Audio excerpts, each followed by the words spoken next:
Hello and welcome to the Thrive in Perimenopause Summit. This is your awesome host Sonal Singhal. Experience is the best teacher. And if you're a good learner, automatically you become the best teacher. Well, what do you think about someone who has been through divorce, prison, infertility, SIBO, parasite, mold toxicity, hormone imbalances, drug addiction, plus a lots of personal trauma? So I'm sure, upon hearing all of these challenges, most of us would assume like what a messed up life. But if someone experiences all of this and comes out as a thriver and start educating people about optimal health, what would your reaction be? Well, I'm in total admiration of such a beautiful person who is with me. So meet Samantha, who is a single mom, personal trainer, and functional diagnostic nutritionist and personal trainer. Interestingly, she's also a DJ on the side. She's highly active on social media, running bi-weekly live on Instagram on health and wellness topics. And she's also been invited to 20 plus podcasts as a guest speaker. So welcome, Samantha. And it is a pleasure meeting you. And I really love the topic you have selected to speak on. As many of us suffer from gut issues, and we know that it is related to our hormonal health, and we don't know what to do about those things. So, and you mentioned that you have experienced SIBO, parasite, mold toxicity, hormonal imbalances, and lots of trauma. Well, that's more than a lot to experience in one's lifetime. For me, And I wonder, what inspired you to recover and take charge of your life? Oh, so for me, I think I'm kind of a bulldog. So I just knew, I was at my lowest of low, and I just knew that, like, I kind of felt, I have never really felt great my whole life. Mm-hmm. And I just got to the point where it's like, there's got to be an answer. There has to be an answer. And I just started like going for it. And one day, when I became a personal trainer, this became really obvious to me because I was doing all the things that we're told to do. Mm-hmm. I was working out. I was, counting my calories. I was eating super clean, and I almost was feeling worse and worse and worse, and gaining more and more weight and getting more and more tired. And my PMS got worse. And everything just was horrible. I had chronic diarrhea. And a friend of mine, another trainer, was like, well, I kind of met this guy who does like this random like lab testing. You should check him out. And I did a food sensitivity test, and I realized, okay, there is a way more out there than just eating right and working out more. Mm-hmm. And that's where it all began, sort of down that road. So what was your finding? So when I did the food sensitivity test, that was the first thing I did. And this time, I didn't have a lot of money or anything, but I took every penny that I had to do this testing, because what's the point of living your life if you don't feel good? I'd rather just spend all my money to fix this. So I probably had like 30 food sensitivities out of the 150 I tested for. Within that first week, a ton of my bloating went down, just removing those foods. And it was everything I was eating. So I was creating my own intolerances, eating the foods that I was eating, because I wasn't rotating my foods enough. And, it was carrots. I remember almonds, spinach, healthy foods. But it's just something that wasn't working for my body, causing a ton of inflammation. And I think I probably lost 15 pounds in that first week or two, just water weight, because my body was so inflamed from eating all those inflammatory foods. And that's sort of, I started with that. And then the diarrhea didn't really get better. And then at that point, I started to get my period like every 2 weeks, every week, so I was bleeding all the time, and my boobs hurt all the time. And I knew there was more. So that's when I did my hormone and adrenal panel, and I was estrogen dominant, and my cortisol was just like tanked. So I was adrenal fatigue, my adrenals were tanked, my hormones, I was dominant in hormones, super unbalanced. And I was overtraining. So I actually cut back on working out, went on a supplement protocol, and within a month, I haven't felt that good in my entire life. And that's where I was like, okay, there's hope. And then, you know, it was sort of like, that's why I kind of, my clients will, I think the experience of all the practitioners I've worked with, I've worked with at least 6, wasted a lot of money, but learned a lot. And then some of them I didn't waste a lot of money. And it made me a better practitioner now, I think, just going through that, which is kind of the story. And I ended up, I kind of fought my friend on it, and he's like, just do the, like, you know, at this point we were really good friends, and he wasn't even like charging me to work with him or anything. He's just like, run this parasite protocol or this parasite test. You need to test for parasites. And whatever you did with your doctors that came up negative is a bunch of like BS. So you need to run this test, and you're going to do a 4-day sample, and you're going to get all, you know, here's what we want to do. And I turned out I had candida and I had a parasite. So, and then from there on, so then I did protocols for that. So I would feel better. I felt really, really good. And like things were on the up and up, but then, you know, if something stressful happens in your life, I always teach my clients, you need to be prepared. You may fall right back to where you were. And so, you know, I was doing really well, and the same thing kind of happened. Like I broke up with my ex-fiance, and I got food poisoning. And then everything, just like the weight started coming back on, I started feeling bad again, ran another stool test, and then I had another parasite. So it's like, it kind of happens in layers. And the biggest takeaway from all that is I never did anything to heal my gut. So I removed everything night and day, but I never really did anything. So nothing would, you know, I was a great host. So I need to make myself not a good host for these parasites and all these little critters. So you think stress is a big thing? It's a big trigger for hosting parasites. Oh yeah, any compromised immune system is a perfect situation for anything that's going to live off you. So, you know, parasites, this kind of a funny thing. So parasites actually, they see in like x-ray vision, so like night vision, like night goggles. So when they look at everyone or whatever they're gonna, you know, whoever they want to be a host with, and obviously the definition of a parasite is something that lives off of you, which is, I mean, even babies are parasites. And so yeah, so never do a protocol when you're trying to get pregnant or pregnant. But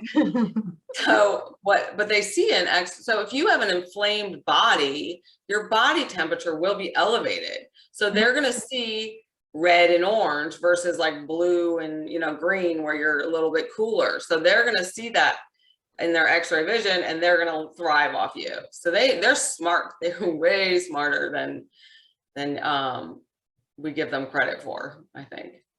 But don't we have all these parasites already in our body? I mean, in you can say moderate quantity. I mean, for example, candida is already there in our body.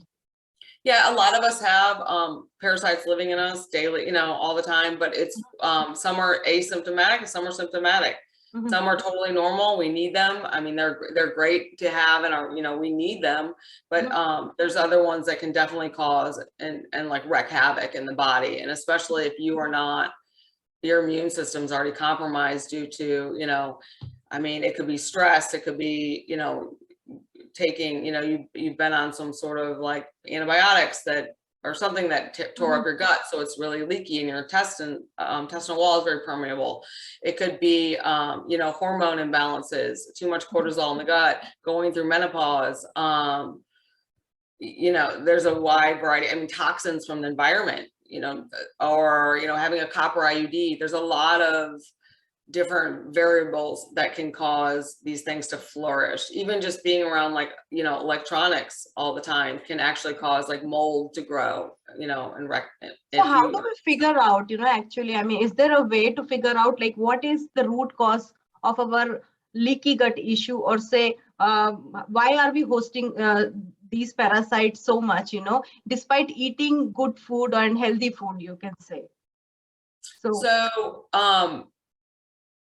I think that it's just because of our environment today. So we're exposed to a massive quantity of toxins since the day we're born, and even some that we can't keep in we can't control necessarily. We can't live in a bubble.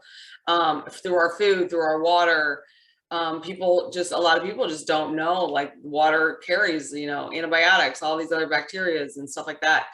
So I think that, we're set up kind of a little bit to fail unless we have someone educating us on how to live a really healthy lifestyle from our youngest days. And, that just makes us a really healthy host to any of these, infections, and then if over time your body breaks down. So like with the gut, as it becomes like leaky, so they say, which is sort of like I was telling you earlier, sort of an umbrella term. So it's kind of like saying, oh, you got IBS, or IBS-C or whatever you do. But so leaky gut is sort of after the fact, like something else has come, food sensitivities, taking medications, drinking too much, whatever it is, creates this leaky gut, and then everything else kind of like falls apart, I think, with it. Or if you pick up a parasite, it can cause a leaky gut, or if you have a thick biofilm. So basically, just so people understand, leaky gut is basically when you have toxins that are going into the gut, too much cortisol or hormone, a dominant another hormone, taking antibiotics, taking any medication, picking up a pathogen, food sensitivity. So basically any of these things, you have these little microvilli in your gut. So any of these things are going to start to break down those microvilli. And as those break down, you have these tight little junctions that are protecting your intestinal wall. They become super inflamed, and then it becomes permeable because all these things are, it's just so much inflammation. And so the foods, the medication, everything that goes out into the bloodstream, and that is when people can get super, super symptomatic. So some people can eat Burger King and McDonald's and all that stuff all day long and not feel bad at all. Yeah. But they probably have a pretty solid gut. If your gut's super leaky, you just can't tolerate anything, and then you're also a good host. So typically there's some sort of, almost 99.9% of my clients have a gut infection, and are struggling. How do you figure out that? So what I do when I test, I do lab testing. I don't ever guess. I don't do the muscle testing. I run a lab. It's a stool test, and it tests for H. pylori, tapeworms, roundworms, any a whole, like about 7 different types of worms. It tests for protozoa, flukes, candida, fungus, SIBO in the lower colon. It tests for how well you digest your food, any bacteria imbalances. It tests for if you're digesting fats, if there's any mucus in the gut. It will also, the one that I use the most, it will tell us what antibiotics you're resistant to. So what I do when I test, I have a very specific protocol, which I've learned over the past, I guess, over a decade of me going through everything and getting negative on a lot of tests, which were positive, is, you need to be refrain from any antibiotics 2 weeks prior. You need to stay off any probiotics 2 weeks prior. And then some practitioners don't. There are some lab tests that say you don't need to do a biofilm breakdown, but I do. I like to do it. And I break down something called a biofilm in the gut. And so the biofilm is a way for it. So when I do the test, I sort of describe it as like when you're stepping on rocks in a creek and it's super slimy on those rocks. So underneath those rocks are like tadpole eggs and the little, fish eggs and all those little bacteria and all those little thingies that are like going to flourish in the stream or the lake or whatever. So they stay under there because it'll keep them safe from the water running, other bugs, other, animals that are going to eat them. So that is basically what's happening in your gut. So it's basically a slimy coating that's developed in your gut called the biofilm. And it's basically microorganisms and bacteria that are there. Yeah. And so they hang out there and they keep all those little bugs and all those little eggs and critters in there. So it'll protect it so they can stay and stick around. So if you don't break that down at some point during your protocols, then you're probably not going to really get rid of the infection. So, and it also makes a lot of people, it makes it very, very hard for people to fight a lot of infections because of that biofilm. So So you mentioned earlier that you in your allergy test you found like you were allergic to so many foods. Oh, my food sensitivity test? Yeah, food sensitivity. I always run that. Yeah. Mhm. So I'm just wondering, like, are you still sensitive to those foods or not? No, so it's a sensitivity, it's not an allergy. So it will change. So in about 6 months, you usually will see a big shift if you're really following the protocol and doing a 4-day rotation diet. You'll see a shift in the thing. So there's usually like my reactivity level will be at 3 months. You can add a certain, like the yellow. So it's kind of like there's a green, yellow, and a red on my test. I test for 175 different foods. And you eliminate anything in the yellow for 3 months, anything in the red for 6 months. And typically after a 6-month period, I'll have people retest because the gut isn't fully healed by then. And that's probably usually right when we're starting to really get into like killing everything in the gut. So we will retest about then, but it's typically a massive difference at that point, and a lot less things. As long as you're rotating your foods, you won't have as many on there. But you got to remember, when I'm doing supplements and protocols with everyone, I want to make sure if there's something that has a liver support that has beets in it, or the supplement I use for the biofilm breakdown has egg whites in it. If any of those, if they're reactive to that, they're going to feel awful taking those. So I like to eliminate anything that's going to cause any extra inflammation to the best of my degree. And what about those people who are vegetarians? What protocol will you use? What do you mean? I For can the work with biofilm, you said something related Oh, there's to a there's one with no egg. Well, most of my vegetarian clients will eat eggs, but if they're vegan, there is one that does not have any eggs. Yes. Okay, so there is an option. But also, I wonder, like, do you give antibiotics? Can you prescribe? The only time that I would recommend antibiotics is if somebody has SIBO. And at that point, that is the best. Doing the antibiotics that are recommended with SIBO, and I do the food sensitivity test, and I will also do a antifungal or a bacterial protocol with that on top of it. Can you explain what is SIBO? Because many people might not know. SIBO is a small intestinal bacteria overgrowth, and it is a massive contributor to a lot of the root causes with a ton of people who are super sick. So let's say you've taken a lot of round of antibiotics. The top 2 ways most people get it is obviously really stressful lifestyle, but taking a lot of antibiotics where it just basically wipes out all the good bacteria and bad everything by taking the antibiotics, and your gut just becomes filled with this just a bacteria overgrowth of a lot of really bad bacteria. And then if you have food poisoning, is usually most people will get it after that. So that's why I do the discovery call with people, because they'll start saying, well, I don't know, stuff kind of changed right after this, and all of a sudden I was bloated. I'm like, well, you'll ask like, well, have you had food poisoning? And sometimes they're like, no. And then later on they're like, well, you know what? I did have food poisoning that time I went on vacation or whatever I did. And that's still pinpoint it. That's when everything started going downhill. Even if it is, even if it happened like long time back?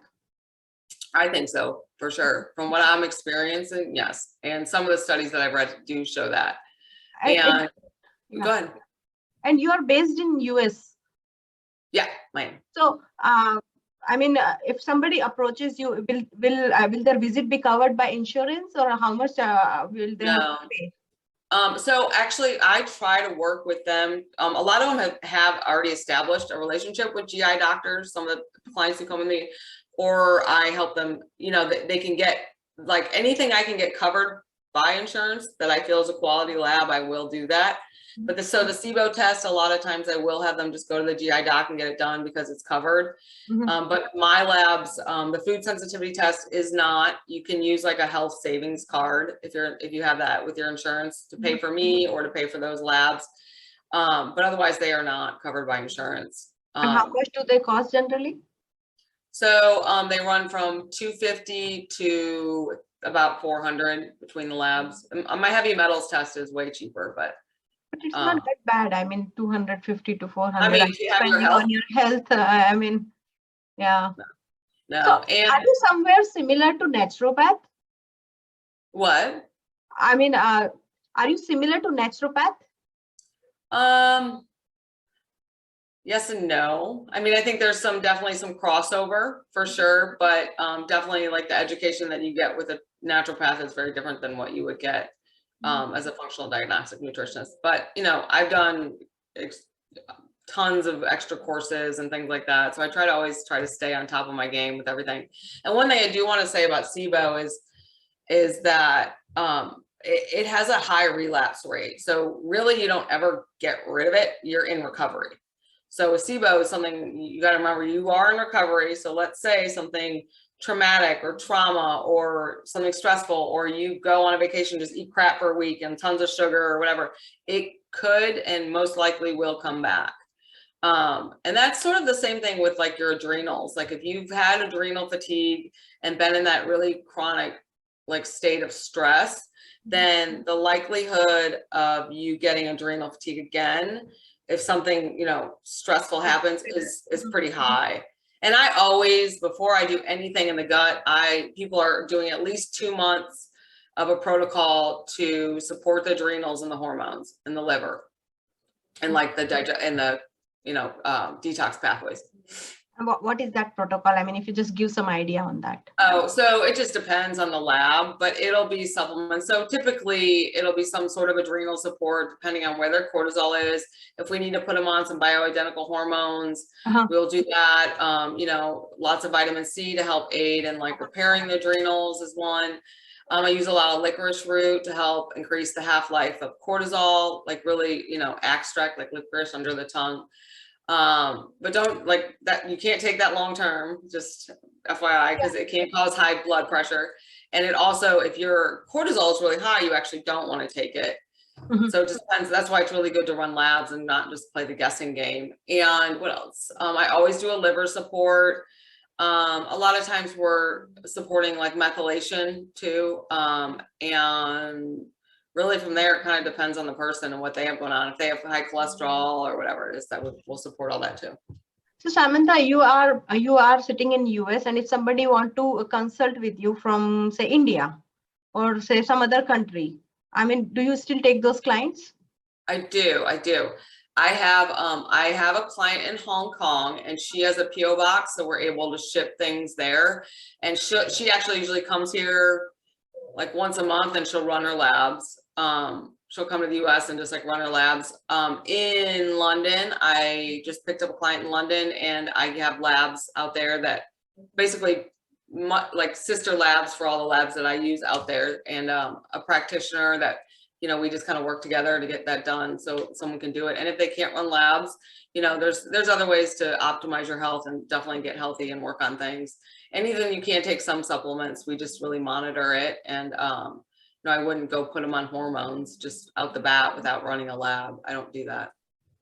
So, as this summit is about perimenopause, so, in which situation you think you can be, people should approach you for help if they are facing some certain issues, perimenopausal issues, for what issues you can help them? Oh, so as far as all my menopausal clients, so a lot of them come to me and they're like, well, obviously night sweats and hot flashes are a big one, and it's just like unbearable. And then the brain fog is a big symptom that I'm get from a lot of them, and I help with all of these. And then just like they get that extra, little pooch of like 5 pounds that they can't lose or something like that, or they're starting to kind of gain weight. Those are kind of the top symptoms that I get from a lot of my menopausal or perimenopausal women. So we can work on all of it. I do that discovery call. I find out, what they have going on, what their goals are, where they want to be 3 months, 6 months, a year. I really try to teach that it's going to be a lifestyle plan, that this isn't going to be a quick fix. I'm going to teach you how to do this the rest of your life. And to be very in tune with your body and know, okay, here's the sign, this is what's happening. Maybe I should run a lab with Sam again, or, things like that. So I do a lot of teaching and education along with it. So, you talked about, you little bit touched about H. pylori, and I kind of, I approached one of the GP, not GP, actually, he was a gastro. So I approached him, and he gave me lots of antibiotics because he said, yeah, you have H. pylori, because he ran some blood test, and from there he figured that out.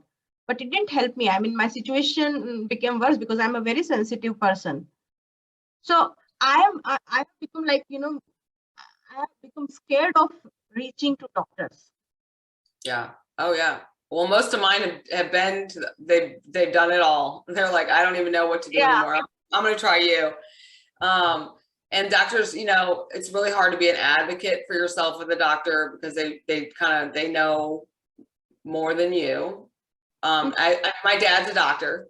Okay. I'm not against Western medicine. There's a time and a place. Like, I mean, I won't lie. If I get a urinary tract infection, I will take antibiotics, but I know what I need to do to protect myself and to fix anything that it causes afterwards. As far as like so yeah, I mean, it's hard when you go to the doctor and nothing changes and they just give you more medication, but they just don't understand that there might be another solution. And, I work with a lot of H. pylori.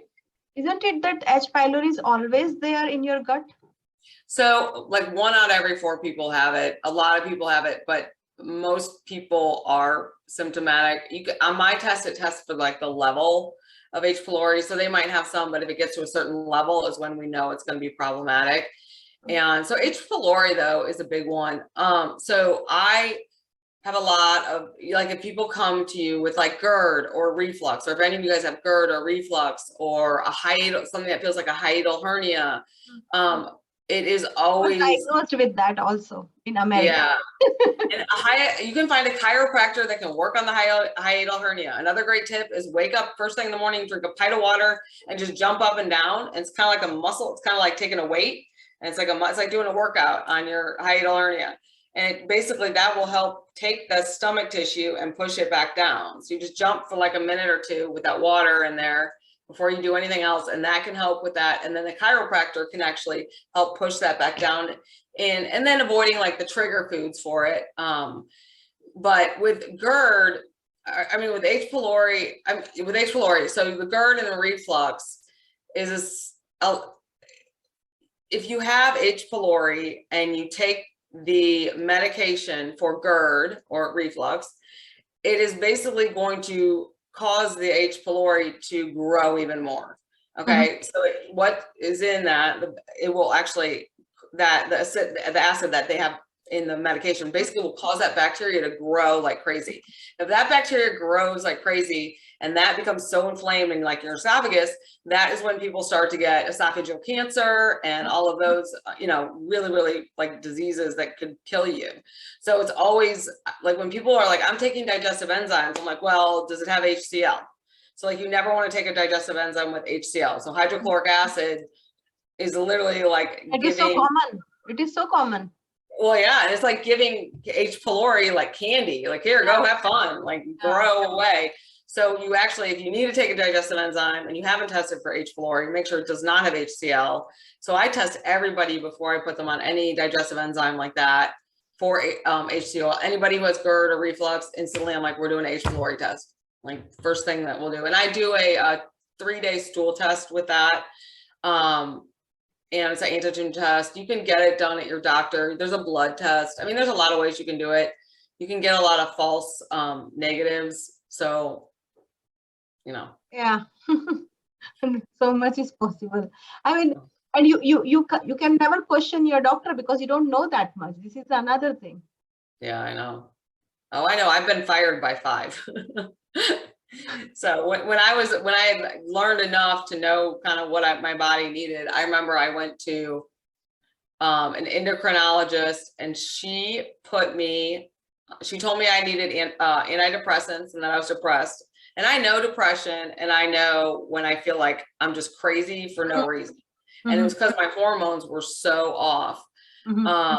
Which is happens. I mean, people just, I don't know how I honestly wonder how someone would know walking around and not knowing what I know, or being like learning about this. But I literally felt like I was crazy, and I knew my estrogen had gotten high again. That's after the food poisoning.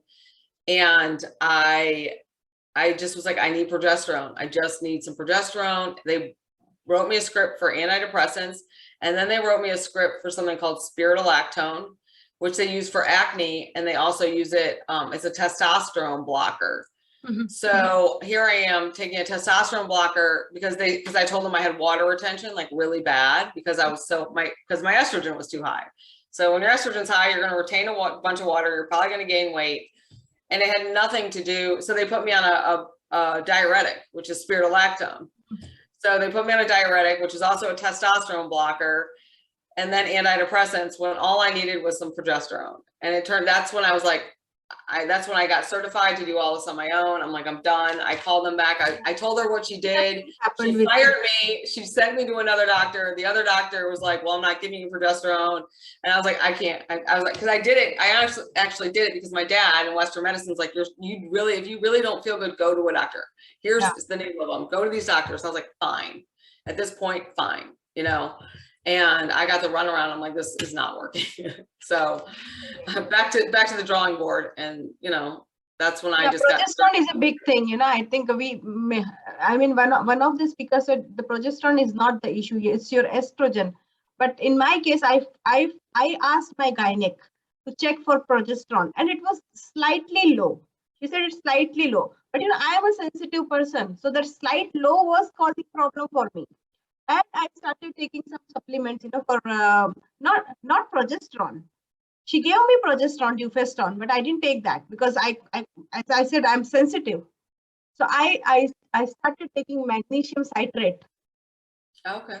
Also some magnesium creams, or I made my own magnesium oil, and it really helped me. I think it helped me boost my progesterone. Yeah. Definitely can. I've been progesterone dominant, estrogen dominant, PCOS, like you name it. I feel like I've had it all. So I feel like at this point I'm pretty good at like fine tuning, like, oh, okay, I know what's going on. Like, I ended up, unfortunately, but I did it and I learned a lot from it. So I just have to take that as a takeaway, but I ended up doing the vaccine because it set me right back to my worst, my worst of my worst. So when I first got into this, everything, like when I was at my lowest with my health, that got me starting to run laps, it sent me right there. My estrogen went out the roof. I ended up in the ER with a ruptured cyst. I put on 15 pounds within, which I don't ever gain weight. I put on 15 pounds within, it was probably like a 3-week period. I was like, and I was having panic attacks, night sweats. It was awful. And I have a lot of people I'm hearing stories, like this, because one other speaker, maybe she will join us in the summit. And she also, she experienced like a near death experience, 3 times. Yeah. Well, I'm getting a lot of either old clients who know their body now because we've worked so much together, that are like, okay, my gut stuff's back. And I'm like, okay, when did you get the vaccine? And I'm like, did you get a yeast infection when you got the vaccine? They're like, yes, both times. And then it's like, so then and I'm like, so then what happened? And it's right when they got the vaccine. And I've had a couple of them got yeast infections. I got one the day, I had like vaginal itching both days that I got it. So I can only imagine if you're not in tune with it, you're probably just like, oh, well, this happened. I will say we are all sensitive people, but the good thing, I took Sinopharm initially and I took only Pfizer and it didn't affect me. So I thank God for that, So last question, Samantha, would you like to give us some lifestyle tips to keep our gut healthy naturally? Yeah. So if you're not running labs, there's plenty you can do on your own for sure. I always recommend taking a really good probiotic, obviously like fish oil, multivitamin. But as far as like when it comes to foods, you can, the elimination diet is really, really hard. But if there's something that you're eating every single day, most likely you have a food sensitivity to it. But the top ones, cow's milk, sugar, eggs, soy, wheat, and corn. Corn is on everybody's test. So those are sort of the top ones. If you eliminate those out of your diet, you'll probably feel a lot better. Going to bed by 10 o'clock, getting up at 7. your detoxification pathways work in between that time period. So if you're skipping out on that, you are not going to start having, you're not going to have proper detox of the body, and you can start storing estrogen in your fat. You can start holding on to hormones. You're not going to go to the bathroom as well. So all of these things, your body it's a system, and there's a process. So, going to bed by 10, waking up at 7, getting adequate sleep, and then finding downtimes, finding a time to de-stress, find something in your life, as hard as it is, where you can just decompress at some point during the day, even if it's a minute or two. I had to, we're always in sympathetic, which is just stressed out state. And a lot of people don't know how to put themselves in a parasympathetic state. Me being one of them. I'm a single mom. I own 2 businesses. I'm type A. I am go, right? Listen, I get it, because I don't always practice what I preach, and then I pay for it. But I got something called a heart math, which is just this little thing you can clip on your ear, and it has an app on your phone. Like, you can just use that and just do some deep breathing, 5 minutes a day. Yeah. Infrared sauna is an easy thing just to do in your house. They have portable ones. I do dry brushing. I do castor oil packs to help with the liver, help with sleep. So castor oil packs, huh? Yeah. So it's just basically, you have if you go to Queen of Thrones website, so it's just queenofthrones.com, I believe, or in my link on my link tree, if you include it, I have it on there. You can click on that, and you can actually use the code. I believe it's CFIT, so SEEFIT, PT. If not, just message me or we'll work it out. But you can get a castor oil pack, order it. My clients sleep like a baby, and then it helps with detox. It can help with cramping, bloating, PMS symptoms. It's amazing. And you can just sleep in it at night. You put castor oil on it. It can be a little messy, but it's kind of detox, huh?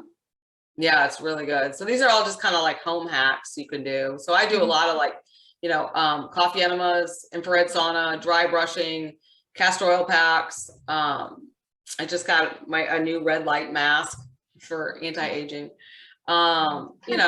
There's plenty you can do at home. And you're giving to our VIP subscribers some sort of offer. Yeah, so the VIP subscribers will get a 3-month free basically of my Food Log app program, which basically you'll get a call with me. We'll do a consult. We'll talk about your goals. We'll talk about nutrition. We'll set up the app to be tailored specifically to you. So it's not like one you just necessarily download off Apple. It'll be, we'll be able to plug in any foods you want to keep in, remove, any dietary changes. If you're vegan, if you're keto, if you're Mediterranean, if you want to do a low FODMAP because you have, SIBO or something, if you want to do anti-inflammatory, I can tailor it. We'll tailor it just exactly for that. And then it will also give you daily recipes. You can log it. It'll track your macros, all of that information. You will get an online portal where I'll be able to look at the logs if you need me to, or you just basically say, hey, Sam, check them out, see how I'm doing this week. And I'll be able to get in there and look at everything on my end. It also will recommend restaurants, which I think is really cool, in the area that you are at, following your plan, which that was like my favorite little perk to put in there. So like if I'm, in Nashville, I'm in Missouri now. If I'm in Nashville and I'm like, where can I eat following this? It'll give me restaurants. You can eat. I would say whatever you're offering, it's fantastic, and people should take benefit of the free offer, which is part of our VIP package. And the link describing your offer is below your video. And great. There'll be a code for your people. We'll put the code in that link underneath it. So if they put it in, so we can do the 3 months free. I'll set that up. Thank you. So thank you, Samantha, for educating us on, I will say it's a very important subject. I mean, it's a big subject and which is applicable equally, not only to women, but also for men's health. And I feel great meeting you and talking to you. And thank you from our audience side. Yeah, thanks for signing in, guys.